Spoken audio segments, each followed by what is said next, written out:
Good morning students. How are you? Today's topic is government company. बेटा पहले हमने पिछले टॉपिक में पढ़ा था, सबसे पहले तो पढ़ा डिपार्टमेंटल अंडरटेकिंग, सेकंड नंबर पे हमने किया पब्लिक कारपोरेशन। आज बेटा हम पब्लिक सेक्टर के एंटरप्राइजेज में थर्ड स्टार्ट करने जा रहे हैं, जिसका नाम है गवर्नमेंट कंपनी। अब बेटा ये गवर्नमेंट कंपनी है क्या, इसका मीनिंग क्या है? इसका मीनिंग है बेटा it refers to that public enterprises which has a minimum 51% of the paid up capital in the name of the central government or state government or partially the central government and partially one or more state government। बेटा ये एक ऐसी unit है, government company एक ऐसी public sector के enterprises हैं जिसकी बेटा 51% की पेड अप कैपिटल पे या तो बेटा सेंटर की गवर्नमेंट का उसके ऊपर रोल होगा, या स्टेट की गवर्नमेंट का रोल होगा, या बेटा पार्शियली सेंटर गवर्नमेंट का, या पार्शियली जो है वन और मोर स्टेट गवर्नमेंट का रोल होगा। कितने परसेंट की कैपिटल पे? 51% की पेड अप कैपिटल पे। तो बेटा गवर्नमेंट कंपनी क्या है? एक ऐसी कंपनी जिसकी बेटा पेड अप कैपिटल पे, और वो भी 51% की पेड अप कैपिटल पे या तो सेंटर की गवर्नमेंट का रोल है, या स्टेट की गवर्नमेंट का रोल है, या पार्शियली स्टेट की गवर्नमेंट का या सेंट्रल की गवर्नमेंट का वन और मोर के ऊपर जो है उसके ऊपर रोल होगा। तो ये तो बेटा गवर्नमेंट कंपनी का मीनिंग था। उसके बाद जो है गवर्नमेंट कंपनी के एग्जाम्पल्स क्या क्या हैं। पहला एग्जाम्पल है जो इसमें कि गवर्नमेंट कंपनीज में क्या क्या आ सकता है। हिंदुस्तान मशीन टूल आ सकता है, नेशनल फर्टिलाइजर्स आ सकते हैं, कोल इंडिया लिमिटेड आ सकते हैं। ये तो इसके एग्जाम्पल हैं। अब बेटा गवर्नमेंट कंपनी जो है वो 2 टाइप्स की होती हैं, 2 तरीके की। पहली होली ओन्ड गवर्नमेंट कंपनी, पूरी की पूरी गवर्नमेंट कंपनी जिसके ऊपर गवर्नमेंट का कंट्रोल है, where the entire capital is with the government, जहां सारी की सारी कैपिटल किसकी है? गवर्नमेंट की है। दूसरा है बेटा mixed ownership government company, mixed ownership वाली गवर्नमेंट कंपनी जहां पे where the government and the public are the joint owners, जहां गवर्नमेंट और पब्लिक दोनों ज्वाइंटली ओनर्स हैं, but the major part of the capital is provided by the government। लेकिन major part पे गवर्नमेंट का उस कैपिटल के ऊपर रोल है। मेजर पार्ट जो है कैपिटल का देने में कौन है? गवर्नमेंट जो है रोल प्ले करती है। तो 2 तरीके की बेटा गवर्नमेंट कंपनीज होती हैं।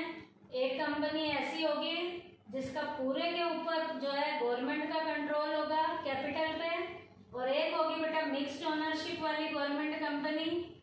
मिक्स्ड ओनरशिप वाली गवर्नमेंट कंपनी में गवर्नमेंट और पब्लिक दोनों मिले जुले ओनर के रूप में रोल प्ले करेंगे, लेकिन उसके ऊपर भी मेजर जो पार्ट होगा कैपिटल पे गवर्नमेंट जो है प्रोवाइड कराने में रोल प्ले करती है।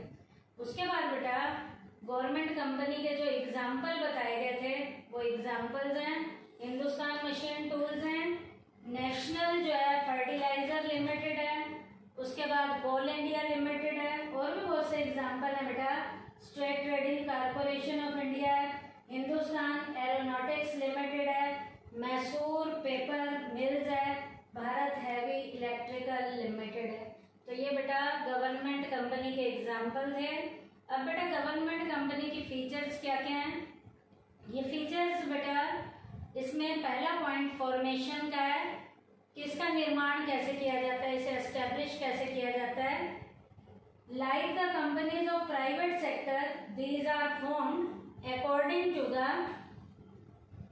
Provision of Indian companies act. बेटा इनको इंडियन कंपनी एक्ट के अकॉर्डिंग जो है बनाया जाता है। जैसे एक प्राइवेट कंपनी को बनाया जाता है, ऐसे ही एक गवर्नमेंट की कंपनी जो है उसे भी एक्ट के अकॉर्डिंग बनाया जाता है। और एक्ट जो है कंपनीज का एक्ट है 1956, इस एक्ट के अकॉर्डिंग इसे एस्टेब्लिश किया जाता है।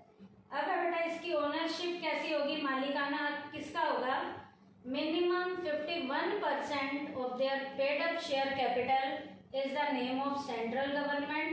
बेटा पेड अप कैपिटल जो है 51% की पेड अप कैपिटल पे या तो सेंट्रल गवर्नमेंट का रोल होगा और स्टेट गवर्नमेंट या किसी स्टेट गवर्नमेंट का रोल होगा, या partially in the name of central government, या पार्शियली हमारी सेंट्रल गवर्नमेंट का होगा, या partially in the name of one और मोर स्टेट गवर्नमेंट। पार्शियली एक या एक से ज्यादा स्टेट की गवर्नमेंट का 51% की पेड अप कैपिटल पे रोल होगा। तो इसका मतलब पेड अप कैपिटल कितने परसेंट की, 51% की जो पेड अप कैपिटल है या तो सेंटर के नाम से होगी या स्टेट के नाम से होगी, या पार्शियली किसी सेंट्रल गवर्नमेंट का, या पार्शियली एक या एक से ज्यादा जो है स्टेट की गवर्नमेंट का रोल होगा। बेटा यहाँ पर एक इम्पोर्टेंट ऑब्जर्वेशन भी आपको ओनरशिप में ध्यान रखनी है कि बेटा यदि लोकल लेवल की गवर्नमेंट का यहाँ पर रोल हो गया तो वो जो है कंपनी एक गवर्नमेंट कंपनी नहीं है। तो पेड अप कैपिटल पे सेंटर और स्टेट का रोल होगा, लोकल लेवल की जो हमारी गवर्नमेंट है उसका किसी भी तरीके का कोई भी रोल नहीं होगा। उसके बाद बेटा मैनेजमेंट इसकी कैसे चलेगी, गवर्नमेंट कंपनी की, they are managed by a board of directors. इनकी बेटा सारी की सारी managerial activities board of directors के मेंबर्स करते हैं। Most of the directors are appointed by the government owing to the fact that the government has the maximum share in their ownership। बेटा board of directors के member government के जो यहाँ role play करेंगे, क्योंकि बेटा सारी की सारी मैनेजरियल एक्टिविटीज पे हमारी गवर्नमेंट के रोल होगा, क्योंकि 51% की पेड अप कैपिटल पे या तो सेंट्रल की गवर्नमेंट का रोल है या स्टेट की गवर्नमेंट का रोल है। तो जो भी गवर्नमेंट होगी उस गवर्नमेंट के नॉमिनेटेड जो बोर्ड ऑफ डायरेक्टर्स के मेंबर एज अ मैनेजर्स होंगे वो यहाँ की मैनेजरियल एक्टिविटीज को हैंडल करेंगे।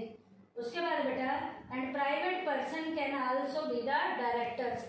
यहाँ पर बेटा प्राइवेट लेवल के पर्सन्स भी एज अ डायरेक्टर में क्या कर सकते हैं, रोल प्ले कर सकते हैं। उसके बाद है बेटा इसकी फाइनेंसिंग, पैसे से रिलेटेड प्रॉब्लम्स का सॉर्ट आउट कैसे होगा, कौन करेगा, they can be financed by the government. बेटा सारी की सारी फाइनेंशियल एक्टिविटीज किसके द्वारा की जाएंगी, गवर्नमेंट के द्वारा की जाएंगी, as well as the public. बेटा गवर्नमेंट को यदि पब्लिक की भी हेल्प की जरूरत है तो यहाँ पर पब्लिक भी फाइनेंस से रिलेटेड प्रॉब्लम्स को सॉर्ट आउट कर सकती है। इसका मतलब गवर्नमेंट जो है पब्लिक से पैसा उधार ले सकती है। उसके बाद appointments, the appointments in these companies are made according to the own service condition। बेटा यहाँ पर जितने भी लोगों के अपॉइंटमेंट होंगे इस कंपनी में अपने खुद की जो इनकी सर्विस की कंडीशंस होंगी उन सर्विस की कंडीशन के अकॉर्डिंग अपॉइंटमेंट किए जाएंगे। उसके बाद like the employee of a departmental undertaking their employees are not government employee. बेटा डिपार्टमेंटल अंडरटेकिंग के सारे एम्प्लॉय गवर्नमेंट के एम्प्लॉय की तरह रोल प्ले करते हैं, लेकिन बेटा यहाँ के जितने भी एम्प्लॉय हैं वो डिपार्टमेंटल अंडरटेकिंग की तरह एक गवर्नमेंट एम्प्लॉय की तरह रोल प्ले नहीं करते, क्योंकि अपॉइंटमेंट इनके किनके द्वारा किए जाते हैं, इनके खुद के सर्विस कंडीशंस होती हैं, उन सर्विस की कंडीशन के अकॉर्डिंग यहाँ एम्प्लॉय को अपॉइंट किया जाता है। उसके बाद है बेटा separate legal entity. Separate legal entity का मतलब क्या है बेटा, they have a separate legal entity. Separate legal entity का मतलब है कि अपने नाम से कोई प्रॉपर्टी रखनी है, किसी के साथ कॉन्ट्रैक्ट करना है, किसी के खिलाफ एक्शन लेना है, मुकदमा दायर करना है, कर सकते हैं या नहीं कर सकते। तो they have a separate legal entity, it means they can purchase property in their own name. ये अपने नाम से प्रॉपर्टी को खरीद सकते हैं, अपने नाम से प्रॉपर्टी को। He can contract with the other parties, other party के साथ ये कॉन्ट्रैक्ट भी कर सकते हैं। Can sue and be sued, इन पे भी कोई मुकदमा कर सकता है और ये भी किसी के ऊपर मुकदमा कर सकते हैं। तो ये 6 पॉइंट था, separate legal entity. Last point है इसकी फीचर्स का, एडमिनिस्ट्रेटिव ऑटोनॉमी, प्रशासनिक कार्यवाही करने की इन्हें स्वतंत्रता होती है।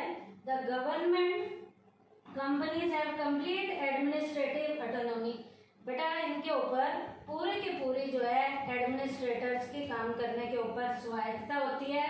They can form rules regarding their own internal management, अपनी खुद की इंटरनल मैनेजमेंट के अकॉर्डिंग ये अपने खुद के रूल्स और रेगुलेशन बनाते हैं। तो इसका मतलब एडमिनिस्ट्रेटिव लेवल की एक्टिविटीज को करने के लिए यहाँ के जो मेन बॉसेस हैं वो अपनी ऑटोनॉमी का, अपनी पावर का अपनी इंटरनल लेवल की मैनेजमेंट के अकॉर्डिंग यूज कर सकते हैं, खुद के रूल्स और रेगुलेशन बना सकते हैं। तो ये हमने इसकी गवर्नमेंट कंपनी की फीचर्स के पॉइंट किए थे। क्या क्या था? फॉर्मेशन का था, ओनरशिप का था, मैनेजमेंट का, financing, appointment, separate legal entity, administrative autonomy. और उससे पहले बेटा हमने गवर्नमेंट कंपनी का मीनिंग किया था, गवर्नमेंट कंपनी की 2 टाइप्स बताई थी और उसके बाद गवर्नमेंट कंपनी के कुछ हमने एग्जाम्पल किए थे। थैंक यू बेटा।